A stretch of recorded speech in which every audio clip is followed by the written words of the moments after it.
I woke to the sound of glass shattering, the kind of noise that lingers inside your skull long after it has ended. And for a moment I thought I was still on the highway, headlights blinding me, the shriek of metal wrapping itself around my body. But I was lying in a sterile hospital bed, the faint smell of disinfectant mixed with something sweeter, almost metallic, like old coins pressed against my tongue. My right hand hurt when I moved it, and that was when I felt the notebook. It was tucked beneath the blanket, edges rough against my bandaged skin. I should not have had anything with me. My purse had been lost in the crash, and the nurses told me they cut away my clothing when they pulled me from the wreck. Yet the notebook was there, heavy, too familiar. Its cover was cracked leather, blackened at the corners, and when I opened it, I saw my handwriting staring back at me. Only it was not my handwriting from here, not from this life. The first page bore a date that had not yet arrived. October 17th, 2025. Today was June, and beneath that date, the words, "My daughter will not forgive me." I cannot blame her. I have chosen the other world again. I stopped breathing. My throat closed as if someone had reached inside and twisted it. I do not have a daughter, not anymore. I had one, once, for 6 short years before pneumonia stole her from me. I buried her on a gray morning that split my life into before and after. Yet the notebook insisted otherwise. The next pages described small, tender moments, packing a school lunch, braiding dark hair, laughter spilling across the kitchen like sunlight. These were things I never had, memories that should not exist, and still my handwriting laid them out with cruel precision. Every entry ended with a refrain, "I cannot keep her. Not here. Not like this." The nurse entered then, cheerful, humming, and asked how my head was. I wanted to ask her about the notebook, but something in me resisted. Instead, I asked for water, sipped it, pretended to be calm while the pages burned inside my chest. When she left, I read further. The handwriting became erratic, like someone scribbling in the dark, but always it was mine. One entry chilled me most. "If I wake there, she will vanish here. If I wake here, she will vanish there.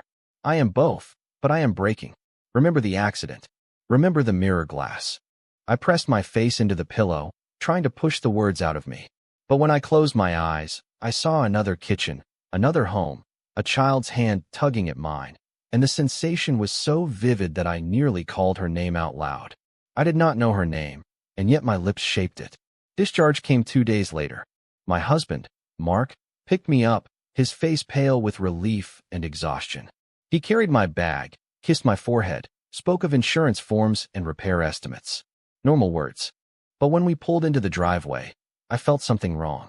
The house looked the same, but the oak tree in the yard leaned in a direction I did not remember. The paint on the porch was a shade lighter. I brushed it off as head injury fog. That night, after he fell asleep, I opened the notebook again. More pages had appeared. They told of a conversation between me and Mark, but different. He accused me of inventing memories, said we had never had a child, that I was unstable. The entry ended with my scrawl, "He doesn't remember her."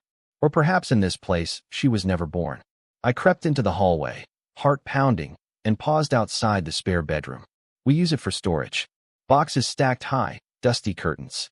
But in my mind's eye, I saw toys scattered across the carpet, small clothes in the closet. For a second, I swore I heard a laugh, light and quick, like a bell.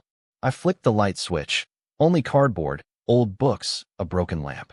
Still, the air smelled faintly of crayons. The next morning over coffee, I asked Mark, as casually as I could, "Do you ever think about if we had?" My voice caught. If we had stayed longer at the hospital that winter? He frowned, set down the paper. "What are you talking about?" "Emily," I said, before I realized the name had come unbidden. If Emily had lived.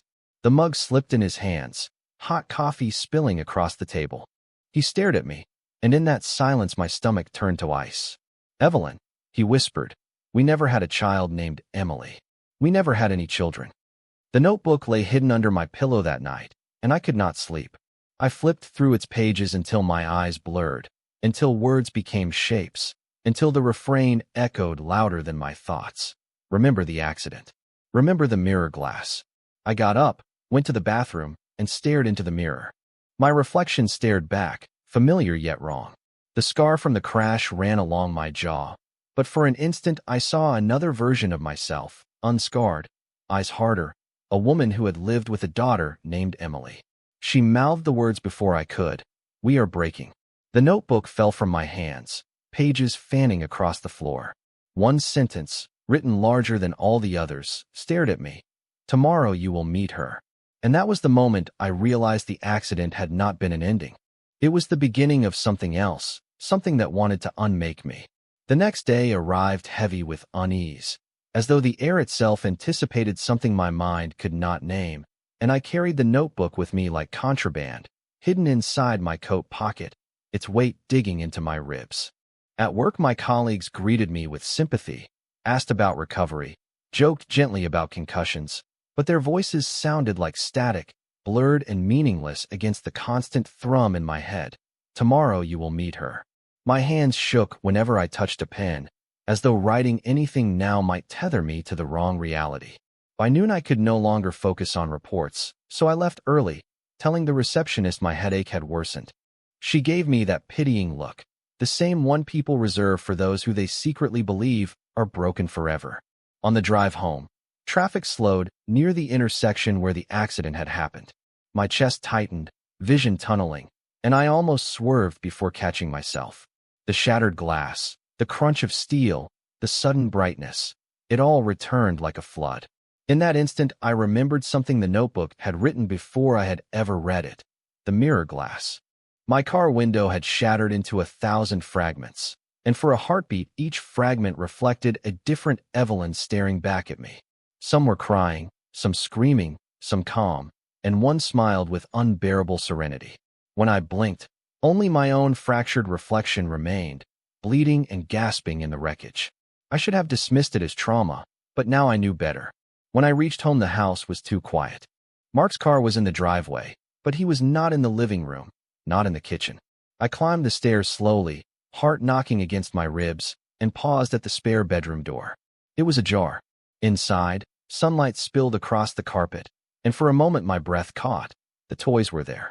Bright blocks, a dollhouse, crayons scattered in careless joy.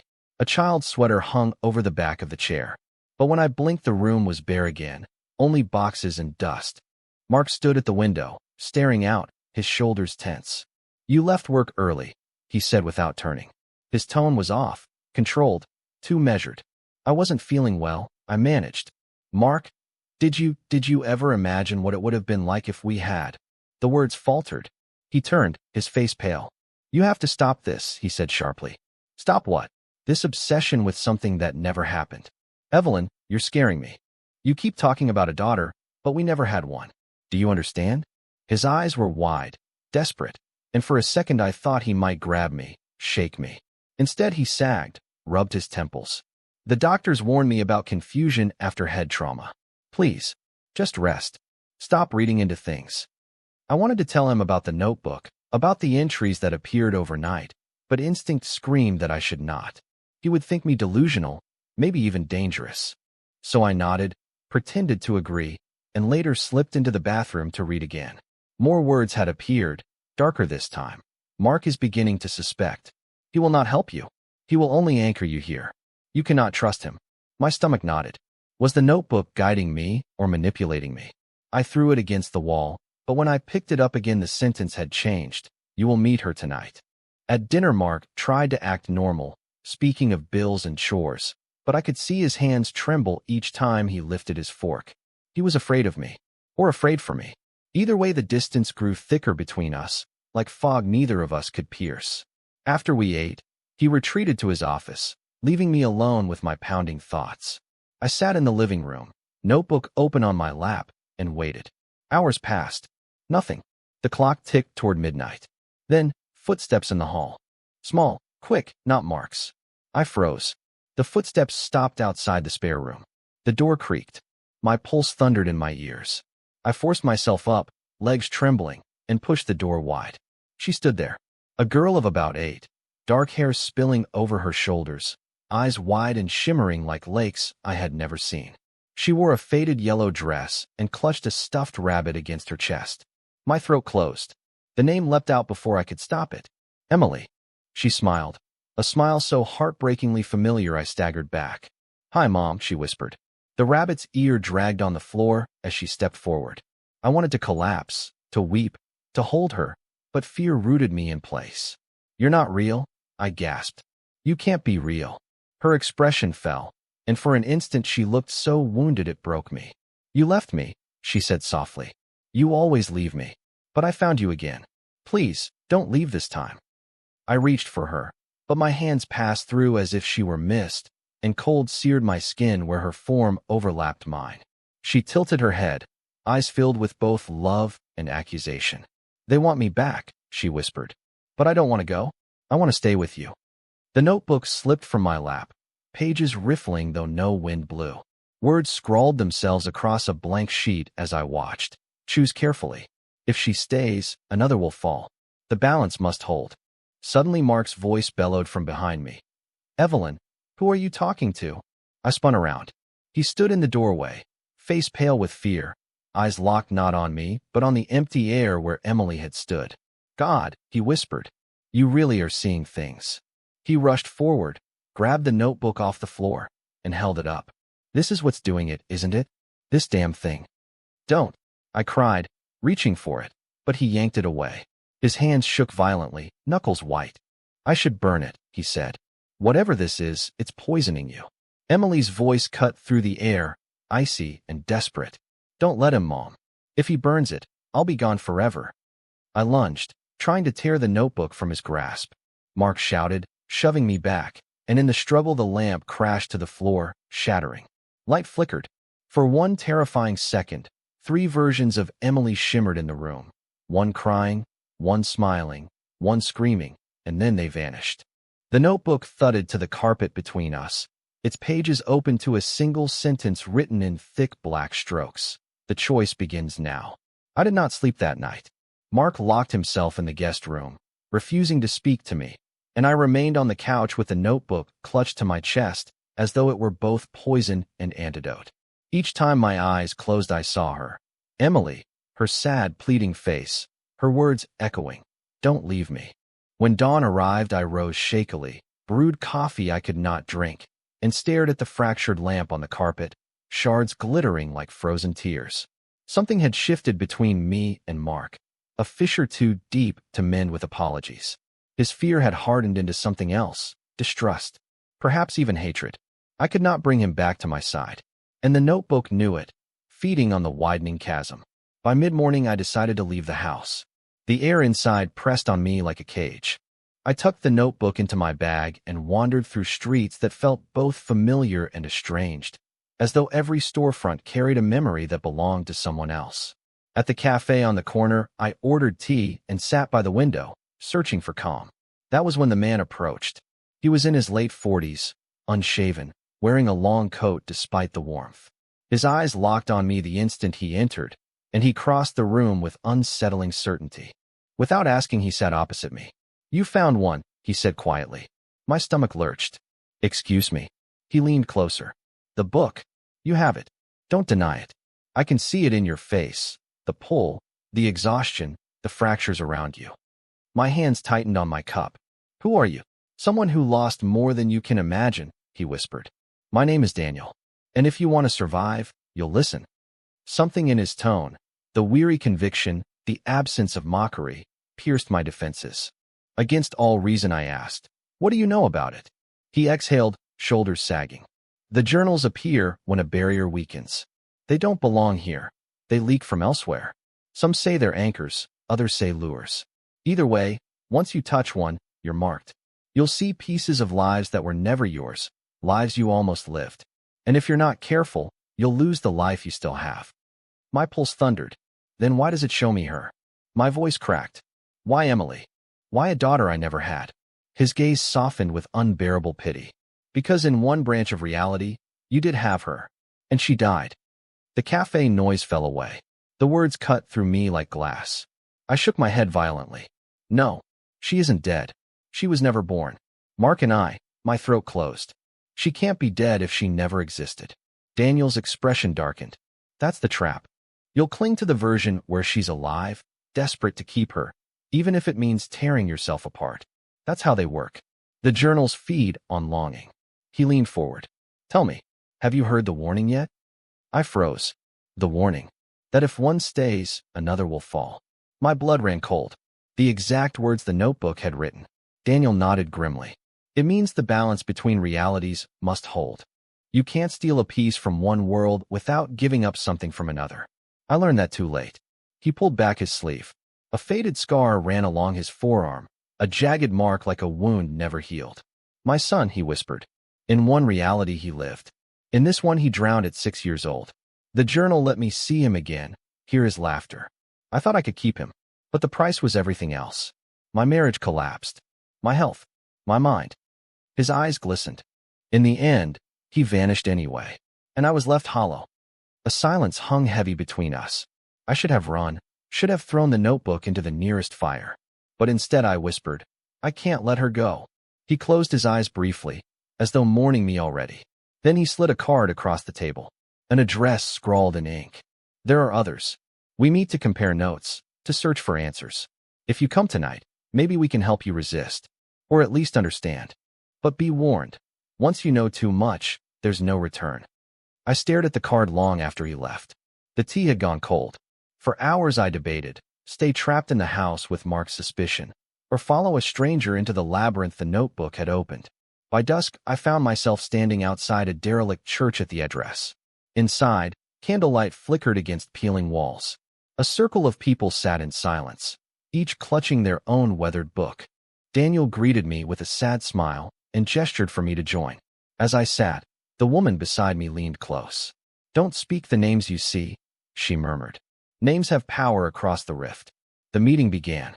One by one, they told fragments of their stories. Lost children, vanished lovers, careers that had flourished in other lives, but not here. The common thread was always the same. The journals revealed what could have been, what almost was, and demanded impossible choices. When it was my turn, I spoke of Emily. My voice trembled, but did not break. Gasps rippled through the circle. An older man whispered, "A child still alive? That's rare." Daniel raised his hand to silence them, then turned to me. "You must be careful. If she walks this side too long, something else will collapse." Before I could respond, a wind tore through the church though the windows were shut. Candles flickered violently. Pages rustled in unison, as though the journals themselves shivered. My book slid from my lap, opening to a new entry scrawled in frantic ink. "Mark will pay the price if she remains." I cried out, snatching it up. "No, not him." Daniel grabbed my wrist, eyes fierce. "Do you see now? The warning is real. If you choose to keep her, you doom him." In that moment, I knew the notebook had shifted from temptation to threat. But still I felt Emily's small hand in mine, her voice echoing in my heart. How could I let her vanish, when every fiber of my soul screamed she was mine? Daniel's grip tightened. "You must decide soon. The cracks are widening." The church doors slammed open with a deafening crash. Mark stood there, wild-eyed, breath ragged, clutching his own copy of the notebook. My blood froze. He held it aloft and shouted, "I read it, Evelyn. I know everything now." The circle gasped in unison, and I realized with horror that Mark had already crossed the threshold I had feared for him. His presence here was not salvation. It was the beginning of collapse. Mark's appearance at the ruined church shattered the fragile silence. His eyes burned with feverish light, his hands trembling as he brandished the book like a weapon. "I see it all now," he shouted, voice echoing off crumbling stone. "You lied to me, Evelyn. You let her inside. You let them inside. And now she's mine too." The circle erupted in confusion, gasps, prayers, the scraping of chairs as people recoiled.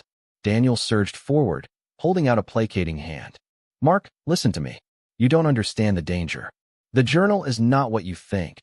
But Mark cut him off with a laugh so sharp it broke something in me. "Don't patronize me. I've seen her. Emily. She called me daddy. She needs me more than she ever needed you." His words sliced through my chest. I staggered back, clutching my notebook as though it could protect me from his betrayal. The church groaned with a strange vibration, as if the building itself responded to the tension. Daniel grabbed my arm and hissed, "If he claims her, the balance will rupture faster. You must stop him." But how? He was my husband, the man I had once trusted with every secret of my heart. Now he was a stranger, consumed by the same hunger gnawing at me. Mark stepped closer, his face a mask of desperation and triumph. We don't have to fight, Evelyn. We can keep her. Together. Don't you see? We can build the life we were denied. His words almost snared me, tugging at the deepest well of longing inside me. For a heartbeat I imagined it.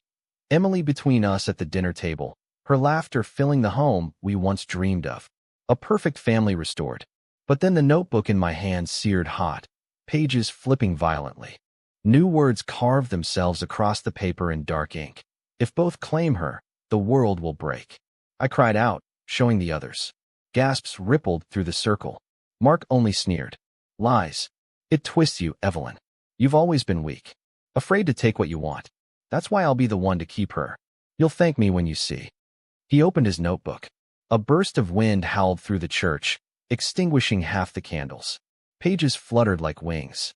And then, there she was. Emily. A small figure at the edge of the circle, hair tangled, eyes wide with confusion. She looked from me to Mark, trembling.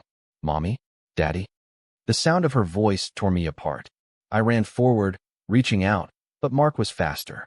He dropped to his knees, arms open. Come here, sweetheart. Daniel and two others leapt to intercept, but the moment they touched Mark, a force flung them backward, smashing them against the wall. One cried out in agony. Another lay motionless. Panic spread through the group. People clutched their journals, whispering desperate prayers. The air shimmered with fractures, thin glowing lines like cracks in glass spreading across the walls and floor.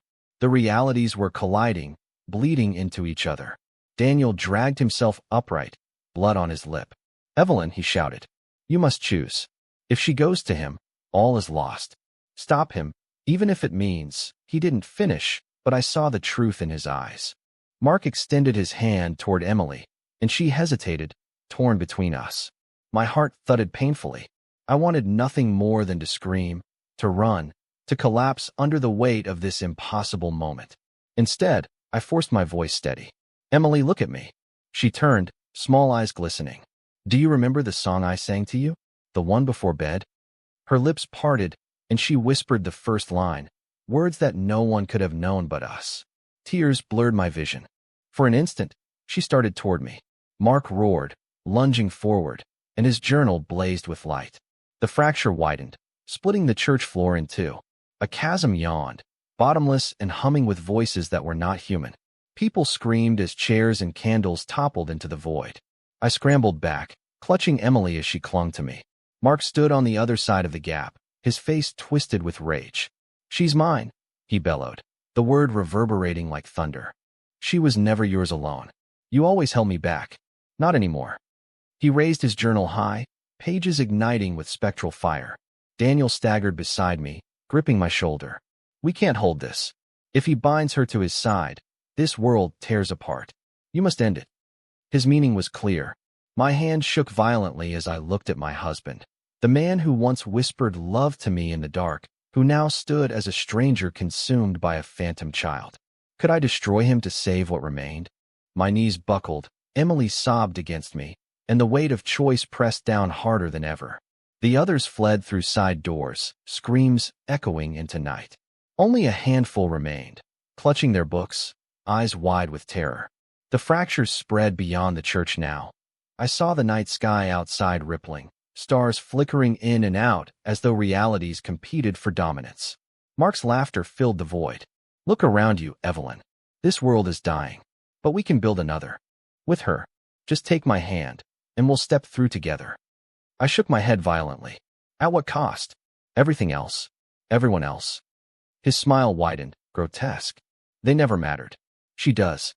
Emily cried, stop fighting. Her small hands covered her ears.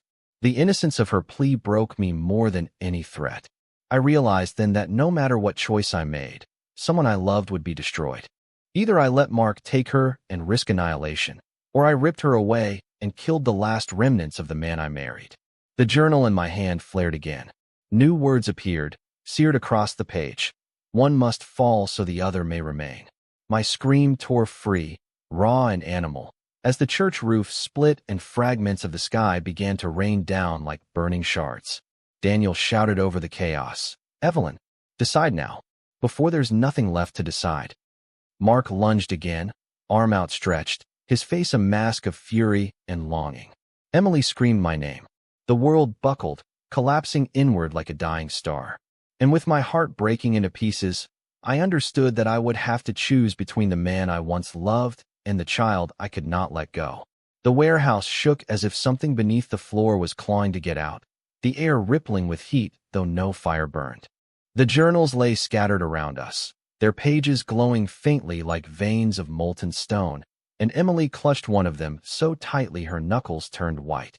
"It's choosing," she whispered, her voice nearly swallowed by the roar in the walls. Mark stood across from me, his face half lit by that strange violet radiance bleeding from the cracks in the concrete, his expression twisted with fury and a terrible kind of devotion. "You can't stop this," he shouted. "It was never yours to control. The journals belong to those who dare to see the truth." Behind him, the other version of my husband, eyes weary, body trembling from wounds that had never fully healed, dragged himself upright, leaning against the rusted support beam. "If you let him finish," he gasped, "this world will collapse into theirs. No borders, no rules, only the endless fracture." His words stabbed through me, sharper than the chaos around us. Both men, both versions of the same life I had once built, were staring at me like I was the final lever that would tilt the universe. And in between them stood Emily, my daughter, who was neither theirs nor wholly mine anymore, her face alight with something unearthly as she clutched that single trembling page.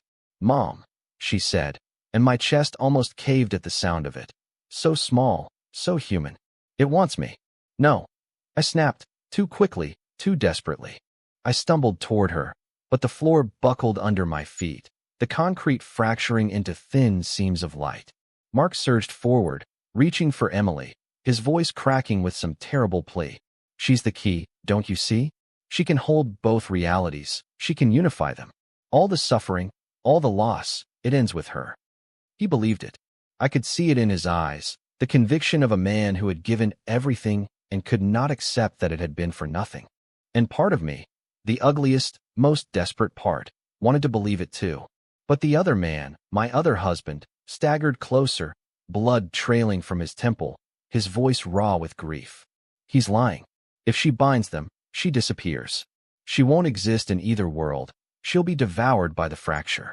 You know this. You've seen it." My heart stopped because I had seen it.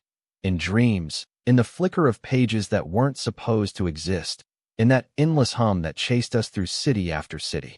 A figure of Emily, stretched thin between mirrors, pulled apart until nothing remained. And now she was standing there, waiting for me to choose. The warehouse ceiling groaned, steel beams twisting as the violet light pushed higher, and I knew we had minutes, maybe less, before this place became something uninhabitable. I turned to Emily. "Give me the page." My voice broke. She shook her head, tears streaking down her cheeks though her eyes still glowed faintly. "If I let go, it doesn't stop. It only chooses someone else. Maybe it should be me. Maybe it was always me." I couldn't breathe. How do you tell your child that sacrifice is not destiny, that suffering doesn't make meaning? Mark's voice cut through my paralysis, sharp, urgent. "You taught her to be strong. This is her strength. Don't steal it from her." And then the other man, his hand outstretched, trembling, bleeding, said the only words that mattered. "Or save her, because she's your child, not their savior." Two paths, two truths, both impossible. I stepped closer to Emily, the heat searing my skin as the cracks spread wider, the journals vibrating like they might explode. "Emily," I whispered, "look at me." She did, her glowing eyes flickering like candles in a storm. And for a moment I saw her as she had always been. The little girl who once hid her drawings under her pillow, who laughed at jokes she barely understood, who still reached for my hand when she thought no one was looking. "You don't have to carry this," I told her, even as my throat threatened to collapse on the words. "Not for me. Not for them. You just have to live." And before Mark could move, before the fracture could tighten its grip, I ripped the page from Emily's hands and pressed it against my own chest. The light exploded, searing through my body like fire and ice at once. I screamed, though I couldn't hear it over the thunder of collapsing steel, my vision blurring into streaks of violet and green. The page burned into me, not paper anymore, but pure energy, raw and ancient. I felt the fracture seize me, threads of reality latching onto my skin, pulling, tearing, stitching. I was every version of myself at once. The woman who stayed, the woman who left, the mother, the widow, the one who died in a car crash years ago, the one who never had a child at all. Infinite variations spiraling outward, and all of them screaming. Mark lunged forward, trying to wrench the power from me, but the other man tackled him, the two of them crashing into the debris as the floor split open. Emily sobbed, her voice barely piercing the roar. "Mom, stop, please stop." But I couldn't. Or maybe I wouldn't. Because if I let go, it would only take her. The fracture wanted a vessel, and I was giving it one. My body burned, the warehouse dissolving into endless light, and I thought of the journal entries I had read in a dozen stolen fragments. Voices of strangers, of myself, of futures that had never happened. And I understood now. They weren't warnings. They were confessions. The price had always been the same. To hold the fracture was to lose yourself inside it. And in that final moment, as the universe buckled and the two men's screams were lost to the void, I pulled Emily into my arms, pressed my face into her hair, and whispered the only thing I could still remember was mine. "I love you." Live. Then the light took me. When the light collapsed, silence followed, so heavy and absolute it felt like a weight pressing against the inside of my skull. I opened my eyes, or thought I did, but there was no warehouse, no Mark, no fractured walls of violet and green. Just emptiness, an endless pale horizon where the ground shifted beneath my feet like breath. For a moment I believed I was gone entirely, dissolved into the fracture, but then I heard her voice. "Mom." It was distant, muffled, but real. I spun, searching, my body flickering at the edges as if I were half erased. Emily stood a few paces away, whole, alive, her eyes no longer glowing, just wet with tears. She was clutching something to her chest. A notebook. My notebook. Except it wasn't. The cover was scorched black, the pages ragged, as if it had been pulled from fire. She held it like a lifeline, and when she looked at me, her face was so young, so human, that my chest caved in with relief. "You're safe," I whispered, though my voice cracked, brittle, like glass about to shatter. I tried to step toward her, but the ground shifted again, a ripple of white emptiness yawning like an ocean wave, and my foot found nothing. I staggered back. She reached for me, panic rising in her voice. "No, don't go, please. You can stay. We can figure it out." Her hand stretched, so small against that endless void, and I wanted nothing more than to grab it, to promise I wouldn't let go. But already my edges were unraveling, strands of light unspooling from my arms. The fracture had me, and it was not going to let me walk away whole. "Emily," I said, forcing the words past the collapse in my throat, "listen to me. This place, it's not stable. It's pulling me through. You need to leave." "I can't." Her voice broke. "Not without you." The pain of it tore through me sharper than anything the fracture could do. I wanted to lie, to tell her there was some way we could both walk out, that we'd laugh about this someday over burnt pancakes in a kitchen that smelled of coffee. But I had promised her truth, even when it broke us. "You already have," I whispered, and raised my hand to point at the journal in her arms. "That's yours now. That's your way back." She shook her head violently, tears spilling fast. "No, I don't want it, I want you." My legs were dissolving, my skin transparent enough that I could see the veins of light racing through me like cracks in porcelain. I was vanishing, but I forced myself to keep my gaze steady, to etch her face into me even as I was unmade. "Then keep me in there," I said, nodding to the journal. "Every word, every drawing, every memory, we're not lost as long as you remember." She clutched the book tighter, trembling, and I thought I saw something in her eyes. A strength that wasn't borrowed from me or from Mark or from any fracture. It was hers. Finally hers. "I don't know if I can," she whispered. I smiled, or tried to. "You already are." And then the ground gave way entirely, and I fell. Not like falling into darkness or fire or even death, falling into mirrors. Thousands of them. Infinite reflections of myself, of Emily, of the two men I had loved and lost, of every version of our lives tangled together like threads in a knot. I spun through them, a kaleidoscope of realities, until I wasn't sure which one I had begun in. My body unraveled, my voice scattered, and I thought, this is the end. But then, Faint, like a candle refusing to go out. I heard pages turning. Not mine. Hers. And the sound anchored me, even as everything else dissolved. I don't know how much time passed before I realized I wasn't entirely gone. Fragments of me remained, stitched between words, ink pressed into paper. I saw glimpses. Emily hunched over the journal in the flicker of candlelight, writing until her hands cramped. Her tears staining the margins. Her drawings shaping the things she couldn't say. Her laughter, rare but real, when she dared to read old entries aloud as if I were listening. Maybe I was. Maybe I am. The fracture had taken me, yes, but it hadn't devoured everything. It had made me part of the journals, another voice in the endless chorus, another ghost pressed between pages. Sometimes I saw flashes of other realities, still colliding at the edges, hunting for new vessels. Sometimes I saw Mark, one version of him, or another, standing at the threshold of her door, unable to enter, his face pale with the knowledge of what he'd lost. And sometimes I saw the other man, the broken one, the weary one, who stayed further away but carried the look of someone who might still protect her, quietly, from the shadows. But mostly I saw Emily. Older now, braver. She carried the journal everywhere, as though it were part of her. And with each word she wrote, I felt her choosing, not destiny, not sacrifice, but life.